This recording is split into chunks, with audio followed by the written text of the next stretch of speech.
Hi, I'm Denise Jagroo, and welcome to my web series, The Real Story. These are real stories from real people. These are stories about health and healing, and I hope they inspire and educate you. Today, my guest is Randi Zinn. Thank you so much for being here, Randi. Thanks for having me. Randi is the founder of Beyond Mom, and I'm just going to let you define it because I've tried to describe it in all different ways and I've used all wrong words.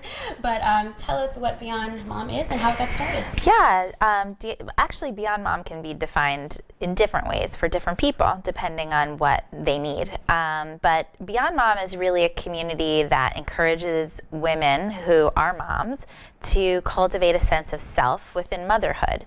That can mean a lot of things. But what I realized when I became a new mom was that on one hand there was this extremely inspiring community of women who were building businesses while their children were napping, and you know, suddenly they had not only birthed a child, but they birthed all of these really incredible ideas, and they were fueled. I found that really fascinating. I also found it really fascinating that these same women often lacked I would say resources to take good care of themselves, to perhaps rehabilitate their body after childbirth or get back into kind of like fighting shape, or even just to feel like there was self-care in their lives. So I noticed a lack of resources and information. So I took my background, which was in health and wellness. I was a yoga teacher for a long time. I was always a writer in some way. And I realized that I had information to communicate, and most importantly, women that I wanted to connect. So I started hosting events. And these events are everything from high-level networking events where we really curate a sense of community. So women come, we already know who they are. We figure out how to get to know who women are who sign up, and we introduce women to other women who could really help one another and who have resources that one another might need. So the events are very purposeful. And then we also have events that are health and wellness related, workouts with some of my favorite people in New York. We have style events, but the baseline theme of all the events is how do I express who I am and how do I continue to grow as a woman, even within motherhood and within motherhood. So the events are a big part of how Beyond Mom it expresses itself. But we also have a very, very active website with a lot of content, a lot of really great contributors, information, encouragement. So it's a all-encompassing way to connect and dialogue about what it means to develop who you are as a mom and as a woman. And this is so great because we're in New York City, we're in Manhattan right now, and even though there's a lot of hustle bustle, you can really feel isolated, and disconnected from resources, even though there's just so much going on. And it's a great way to bring together community. Yeah. What would you say to someone who's looking to connect but is worried or feeling intimidated about maybe connecting with other mothers because, we're in New York City and there's a lot of places that have strong opinions. A lot of people have strong opinions about different things, like breastfeeding versus formula, or like vaccination versus non-vaccination. So is it a no judgment zone? Definitely no judgment. The online portion from a content standpoint, I think is always very open. I think we sort of go the opposite of judgment. A lot of my contributors will write these extremely honest pieces about the not so pretty, kind of ugly parts of motherhood in a way that makes women feel like the comments we'll see are, oh my gosh, thank you so much for saying that. Like, I never thought that I would ever hear anyone say what I was thinking. And so it's almost the opposite of judgment. It's more like, this is just real stuff. The events, I think the thing that I'm most proud of in the Beyond Mom community are the women themselves. These are not women who are overly opinionated, but just extremely intelligent and driven and excited by what they're doing in their lives. I know in New York City, different neighborhoods tend to have different vibes and different perspectives and, almost a little cliquey. I feel like this is sort of the anti-clique. We really bring women from, every neighborhood. People come over from Brooklyn and Jersey. And And I really think that we talk about subjects that are of a much broader range. As an example, I have an event coming up Monday night. Our theme is manifestation. You know, the theme is, how do I manifest what I'm passionate about or what I'm dreaming about? We have an amazing speaker, Latham Thomas, who founded Mama Glow, and she's going to be speaking about how she manifested this vision and continues to.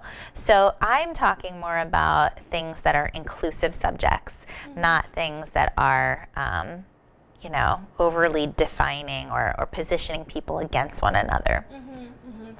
And so this is mainly located in New York City. It is, for now. I would love to expand. I think the great thing about the world today is, of course, we have websites, we have social media, we have a million ways that we can connect and be a part of a conversation. But I am working with different brands and different partners, and the invitations are there to expand. But I also have a little one, so it can be, Such as a little guy. I have a little guy, a 3-year-old, so it can be tough to extricate myself and do things outside of New York City. There is one thing I definitely do out of New York City, and that's our retreats. That's right. Tell us a little bit about these amazing retreats that you do. Yeah, so this actually is a real special piece of what Beyond Mom is offering. I actually started doing this with a dear friend of mine. Her name is Allison Gould. She's a yoga teacher and a social worker, now living in the Hudson Valley, which is where I grew up, although we met in New York City. We had an idea when we were both young mothers that we wanted to teach yoga and give a day-long relaxation, rejuvenation experience for moms. And we started doing that, I would say about 3 years ago. My son was small. And we realized that this was so needed, so desired, so loved. And actually a lot of what I experienced during the retreats really fueled a lot of what I realized I wanted to shape in the Beyond Mom experience. So they're related, though a little separate.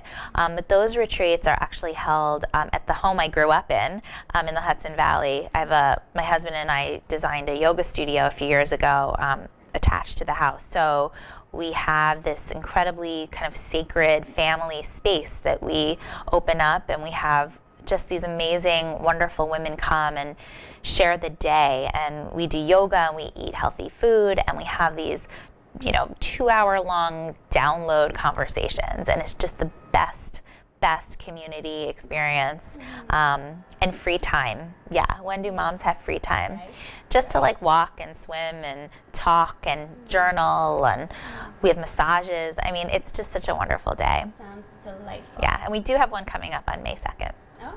So I'll put all the information for Randi's website and her community and the events on the screen. Do any of the retreats or events involve kids, or is it just like this is for moms to like relax? It's for moms to relax. I have been known to open the doors for some of my New York City events for my favorite Beyond Moms who have had newer babies, and they'll often wear their babies. So the babies usually sleep through the whole thing, so that has happened. But that's more like, I'm not going to get there unless I'm wearing the baby. Right. But generally speaking, the events are really for mama to get the chance to give back to herself. That sounds amazing and important. Yes, it's really important. And tell me a little bit about this book that you're writing. I'm writing a book, and it almost seems funny to talk about it, because it's so in the creative state, but I actually appreciate the chance to start putting it out, putting it out a little bit to the universe. So I'm writing a book that is going to be a motivational and informational book to help women that have semi-recently, or maybe a few years ago, had a baby and had a really, really hard time getting their mojo back, or having ideas and creative juices but not knowing what to do with them, or even that it's okay to do something with it and build something of their own. Our children can be our most inspiring muse, but they also are heavy-duty work. And so where is the room to create what comes out of you in a very unique way. So this book is really breaking down a lot of the information that I've acquired over the years, from a physical body standpoint, a mental health standpoint, the standpoint of what our community means to us and how we shape our identity through our community. And I'm excited to also incorporate the perspectives of some of the most amazing people who are in my realm, based on their expertise, who'll be contributing to the book. I am honored to be a contributor. That will come. To be in this process. And thank you for asking. Thank you. But it's a journey, right? Yeah, it is a journey. It's a good journey. It's an evolving journey. You learn a lot about yourself. Yeah, and you do need, my experience now is that, I think this is the case with any project or any business or any process. It's very difficult to do anything alone. Yeah. And I know resources can take money, but there's also a lot of creative ways to find resources, whether you exchange your talents with someone else, or whether you find somebody else who's also in the writing process or in the business building concept, and you meet once a week or twice a month and you hold each other accountable. Where there's a will, there is a way. And so it's really important to find people that can help you stay on track. Super important. And since we're talking about books, I'm going to take the time to plug my book. It's an excellent book. Thank you. It's called Your Best Pregnancy, The Ultimate Guide to Easing the Aches, Pains, and Uncomfortable Side Effects of Each Stage of Your Pregnancy. It's fantastic. Lots of pictures, lots of illustrations and instructions on super simple exercises and tips to help you self-manage your own pain, back pain, pelvic pain, all kinds of discomfort during your pregnancy, how to prepare for labor and delivery, and how to recover. Manage those scar tissues from the C-section scars, episiotomy scars, and lots of different things that you can do to mechanically manage like twins or like a 3-year-old and a newborn, how to properly lift and protect your back. So yeah, it's super fun to read. It's a cross between The Girlfriend's Guide to Pregnancy and What to Expect When You're Expecting. So it's not scary, it's fun, but it's all medically substantiated. So check it out on Amazon.com or BarnesandNoble.com. It's great. You're gonna love it. And Beyond Moms ask me a lot of questions about physical stuff in the body, and I only know so much. So I would definitely advocate if there's issues or questions or repercussions from pregnancy. This is an amazing book to use as a resource. Oh, thank you. You're welcome. So what advice would you give a new mom trying to get back to herself? Yeah. And trying to balance. Like, how do you balance this, vision, this dream, this community, and your little fella? Yeah. He's a handful, huh? He is a handful.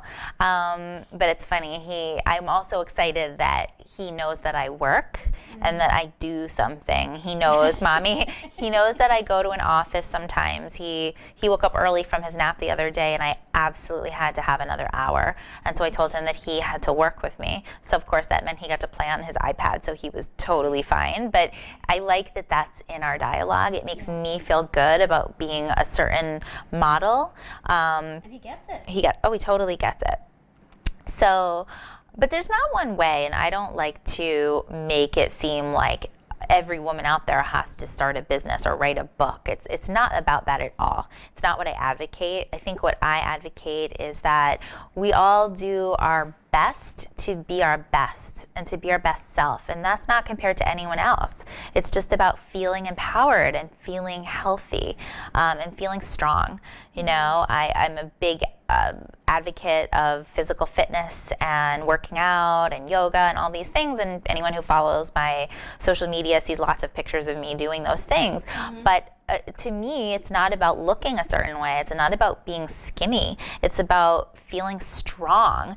And that when my 3-year-old, wrestles against me because I have to put drops in his eye because he had pink eye, which is true, that I can actually wrestle this child. I mean, it's practical. It's practical strength. It's hauling things when I need to, or lift. It's a real life thing. It's bodily health for the right reasons. So that's what I advocate for. But in terms of of a mom who's new and figuring it out, I'd say two big words of wisdom is one, patience. We all want to kind of get through each phase and start sleeping again and start working out again, and as long as the desire is there and the will is there, there's also a patient process of getting through each phase. I remember feeling like I would never come out of the infant phase, like never, and then suddenly one day you realize that you have, and that things are finding a sense of normalcy. So patience with the process is really big. And the other thing that I would say is that, many of us put immense amounts of pressure on ourselves. And we say that it has to be now and it has to be full force. And I think that's really just a setup for failure. So I think that if I give women advice, I tell them to start small but approachable. So let's use, again, working out as an example because it's an easy example. Let's say, you feel ready. You've dealt with your body. You're recovered enough to begin moving again. Rather than saying I have to work out 5 times a week or it's nothing, well, how about once a week, twice a week?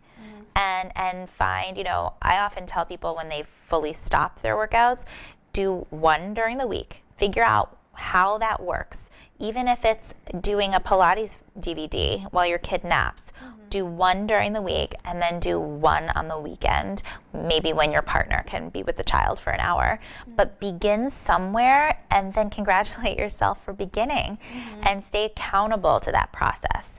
And I would assign that same guidance to almost anything, whether it's your body, whether it's writing a book, whether it's starting a business idea. Take an hour once a week to go have a coffee by yourself with a journal and start writing your vision out. It's sometimes these very, very sweet, simple, practical things that we can do that can actually change the trajectory of everything. But we can start small and then accomplish those goals. I think we see that a lot, especially in New York City, like a lot of type A. All or nothing. Yeah, all or nothing. We beat ourselves up if we don't do everything, if we're not super mom, and there's just a lot of pressure. A lot. And then women put a lot of pressure on themselves besides like external pressure. I'm super guilty of this, by the way. Like, I speak from personal experience. I put a ton of pressure on myself to do everything and be everything, and it's not easy. I'm absolutely my worst critic, but I think because I know what that feels like, I can speak to women and say, I recognize this is hard, and I recognize we want to be everything, but let's just begin at a place where we can start to be a better self, and a happier self and a healthier self, and over time we can, tick the notch up. In many ways, you're starting from ground zero when you have a baby, because everything is new, and you're exhausted, and your whole identity is changing. So it's a lot. You have to be a little nice to yourself. Yeah, for sure. There's just so much pressure all around, and on TV and on social media, I feel like there's this pressure created there too. Right, like it's supposed to all be perfect. Perfect, yeah. Yeah, and it's not. It's not. But you do have a lot of power, more power than most of us realize. To make changes that are subtle but profound and can begin to change your life for the better and make you a better woman. Wow, is there any last words of advice you would like to give our audience? Well, the Beyond Mom community is alive and well, and it's growing, and we're so excited to meet all of you out there who are interested in this discussion and want to participate, whether you can come to events, which we love most, but even if you can't, you can absolutely engage with us. Our website is www.rz, Randi Zinn, rzbeyondmom.com, rzbeyondmom.com. And if you want to follow me directly on social media, my handle is @Randi Zinn. That's Randi with an I and Zinn with 2 N's. So there's a lot of ways to connect with us. When you come to our website, if you put your email address in the top bar, you'll start getting our newsletters. You can just see what we're doing. So it's, where there's a will, there's a way. Where there's desire, there's energy that's potent. So sometimes it's as simple as joining in and reading content and starting even to engage with people. And I've met amazing people on Facebook. I have new friends that live in Australia who are, amazing moms. And I mean, it's a really profound world we live in now. And so our community is a great way to engage as a mom who's seeking to be her most dynamic person. You definitely need to follow Randi on social media and check out her website. I follow you, and I'm just always learning something. Thank you. I just, to me, I'm not a mom yet, and I just feel like it makes things a little less scary, because I know, like, all right, because it is intimidating on social media when you see, a lot of my friends from high school, so they just post like perfect pictures of everything. Yeah. And so I always think, like, can I be that, But seeing all the great information that you put out there, and the articles and the blogs and the people you feature, they're telling real stories, and it's helpful. It's just such a great resource, and you definitely need to check it out. And I'll be putting all that information on the video, so you can check it out. And I want to thank you so much for being here. Thank you so much. Sharing your community. And Yeah. I hope that you all check her out and try to be a part of it. I know if you're not in New York City, it may not be as easy to attend the events, but you can always connect on social media. Absolutely. And still try to make it to some of the events. Are amazing. So thank you again so much for being here. Thanks, Denise. Of course. And tune in next week when I'll have more real stories, more stories about health and healing. Don't forget to subscribe to my channel, and I'll see you next time. Thanks for tuning in. Bye.